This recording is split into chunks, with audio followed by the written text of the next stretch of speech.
9వ నెల వచ్చేసింది, స్పష్టంగా తేజస్సు కనపడుతోంది. అష్టమ గర్భంలో పుట్టేవాడు తన్ను చంపేస్తాడని భయం.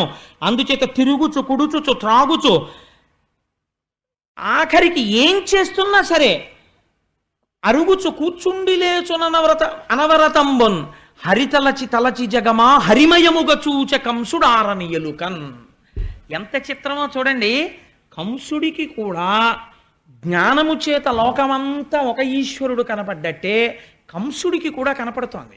అందుకే అన్నాడు నారదుడు ధర్మరాజు గారితో, వైరంతో కూడా పొందుతున్నారు ఈశ్వరుణ్ణి అన్నాడు. తిరుగుచు కుడుచుచు వ్రాలుచు అరుగుచు కూర్చుండి లేచు అనవరతంబున్ హరితలచి తలచి జగమా హరిమయముగ చూచ కంసుడు ఆరనియలుకన్.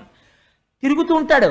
అమ్మో ఇంకొచ్చేస్తాడేమో, ఏ క్షణంలో ప్రసవం అయిపోతుందో, పుట్టి ఏమో ఏం చేస్తాడో, ఏ రూపంలో వస్తాడో, ఎలా చంపుతాడో, తాగుతుంటాడు. గ్లాస్